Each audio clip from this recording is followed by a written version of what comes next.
আজি সংবাদ মাধ্যমৰ বন্ধুসকল আৰু আমাৰ প্ৰাথমিক শিক্ষক কৰ্মচাৰী অৱসৰ পোৱা নৱপাৰ্টিক কৃচ সংগঠনৰ আমাৰ শিক্ষক বন্ধুসকল, আচলতে আমাৰ অভাৱ অভিযোগসমূহ চৰকাৰৰ ওচৰত ব্যক্ত কৰাৰ উদ্দেশ্যে আজি সংবাদ মাধ্যমৰ বন্ধুসকলক আমি অনুৰোধ জনাম তেখেতসকলে যাতে আমাৰ অভাৱ অভিযোগখিনি চৰকাৰে যাতে পূৰণ কৰি দিয়ে, সেই কথাখিনি যাতে প্ৰচাৰ মাধ্যমেৰে প্ৰচাৰ কৰি যাতে চৰকাৰক অৱগত কৰে, সেই উদ্দেশ্যে আমি ইয়াত কৰিছোঁ। আমাৰ যথেষ্ট অসুবিধা হৈছে। আমি 13 চনত যিবিলাকে পদ প্ৰাদেশিকৃত হৈছে সেইবিলাক শিক্ষকসকলে কোনোবাই এবছৰ কোনোবাই এমাহ চাকৰি কৰি অৱসৰপ্ৰাপ্ত ল'ব লগা হৈছে।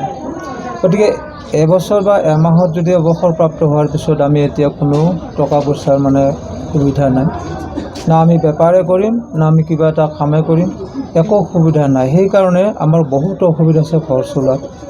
এই ঘৰ চলোৱাৰ অসুবিধাৰ কাৰণে আমি যথেষ্ট কষ্ট ভুগিবলগীয়া হৈছে। সেয়ে আমি চৰকাৰৰ ওচৰত বাৰে বাৰে অৱগত কৰিব বিচাৰিছোঁ যে আমাৰ অভাৱ অভিযোগসমূহ পূৰণ কৰি দিয়াৰ ক্ষেত্ৰত যাতে NPSটো বাতিল কৰি আমাক OPS অৰ্থাৎ পুৰণা পেঞ্চন নীতিটো যদি আমাক বাহাল কৰি ৰাখে আৰু আমাক যদি সহায় কৰে, সেইখিনি আশা কৰি আমি আজিৰ সংবাদমেলটো আয়োজন কৰা হৈছে। আৰু বিশেষকৈ এইখিনিকে ক'লোঁ। আশ্বাস দিছে, সেই আশ্বাসক আমি একেবাৰে অস্বীকাৰ কৰা নাই, কিন্তু আমাৰ এটা মুখ্যমন্ত্ৰীলৈ অনুৰোধ আছে, যিহেতু তেখেতে এখন বিধায়কৰ সভাত কৈছিলে যে এদিন যদিও শিক্ষক চাকৰি কৰিছে বা এমাহো হৈছে তেওঁলোকক আমি 10 লাখকৈ টকা দিম, কিন্তু সেইখিনি এতিয়ালৈকে হৈ উঠা নাই। যিহেতু সেইখিনি হৈ উঠা নাই, সেইবাবে আমি মুখ্যমন্ত্ৰী মহোদয়ক অনুৰোধ কৰিব বিচাৰোঁ যাতে বক্তব্য ৰখা কথাখিনি তেখেতে পালন কৰে। তাৰ বাবে আমি মুখ্যমন্ত্ৰীলৈ বিশেষ অনুৰোধ। 2035ত যিবিলাক NPSৰ এতিয়া 2005 চনৰ পৰা যিখিনি NPSত সোমাইছে তেওঁলোকৰ কথাটো সুকীয়া, কাৰণ তেওঁলোক 35ত ৰিটায়াৰ্ড হ'ব। কিন্তু আমাৰ কথাটো সুকীয়া। আমাক যেতিয়া চাকৰি দিছিলে তেতিয়া তেওঁলোকে 10 বছৰ যোগ্যতা বিচাৰিছিলে, অৰ্থাৎ 2013 চনৰ 10 বছৰ আগত। কিন্তু যিহেতু 2010 চনৰ 13 চনৰ পৰা 10 বছৰ আগত হয়, তেতিয়াহ'লে 2003 চন হয়। গতিকে 2003 চনত NPS অহা নাছিল, আৰু সেইকাৰণে আমাৰখিনি অলপ সুকীয়া।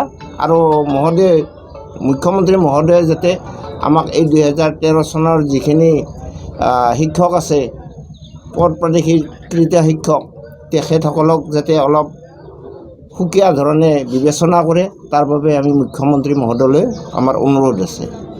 পৰৱৰ্তী কাৰ্যসূচী আমাৰ ইয়াৰ পাছত আমি বিভিন্ন ধৰণৰ কাৰ্যসূচী ল'বলৈ আমি চিন্তা চৰ্চা কৰি থকা হৈছে। আনকি আত্মসহায়কৰ দৰে কাৰ্যসূচীও আমি লোৱাৰ কাৰণে বৰ্তমান প্ৰস্তুত আছোঁ। যিহেতু আমাৰ কোনো ধৰণৰ আৰ্থিক অৱস্থা একেবাৰে বেয়া আৰু চৰকাৰৰ পৰাও সহায় নাপাওঁ, আৰু আমাৰ যিহেতু এতিয়া 60 বছৰ বয়স পাৰ হৈ গৈছে, গতিকে আমাৰ ল'ৰা ছোৱালীবিলাকো ঠিক তেনেধৰণে আমি দেখিছোঁ বহুত ল'ৰা ছোৱালীয়ে মাক দেউতাকক লৈ গৈ ৰাস্তাত এৰি আহে। গতিকে আমাৰো ঠিক তেনেকুৱা ধৰণৰ ব্যৱস্থা হোৱাৰ আশংকাত আমি ভুগি আছোঁ, আৰু যিহেতু আমি সেই আশংকাত ভুগি আছোঁ, গতিকে আমি আত্মসহায়কৰ দৰে সিদ্ধান্ত ল'বলৈও আমি বাধ্য। 2023-24 सोलोंथाइ बोसोरनि थाखाय गोदान मुं थिसननाय लानानै फैदों बड'लेण्ड एकाडेमि सिनियर सेकेन्डारि फरायसालिया। क'क्राझार जिल्लानि तिनिआलियाव थानाय बर' बिजोंनि बड'लेण्ड एकाडेमि सिनियर सेकेन्डारि फरायसालिया दायो केजिनिफ्राय 9 थाखोसिमनि गोदान मुं थिसननायखौ लागासिनो। बड'लेण्ड एकाडेमि सिनियर सेकेन्डारि फरायसालियाव गुनगोनां सोलोंथाइ होनायजों लोगोसेयैनो नोंथांमोना बे फरायसालियाव थानाय जानायनि हस्टेल खाबुखौ मोननो हागोन। बेजों लोगोसेयैनो बे फरायसालियाव एक्सट्रा टिउसन आरो इंलिश स्पीकिंग कर्सखौबो फरायसाफोरनो होनाय जायो। गोसो गोनां फरायसाफोरा मुं थिसननायखौ बाङाय बेसेनावनो मोननो हागोन। बेनिखायनो बड'लेण्ड एकाडेमि सिनियर सेकेन्डारि फरायसालियाव फरायसा एबा नोंथांमोनहा मुं थिसननायनि बागै मिन्थिनोब्ला नैबे मबाइल नम्बर 9101488399 नङाब्ला थोंजों फरायसालियाव थांनानै खौरां लाहैनो हागोन।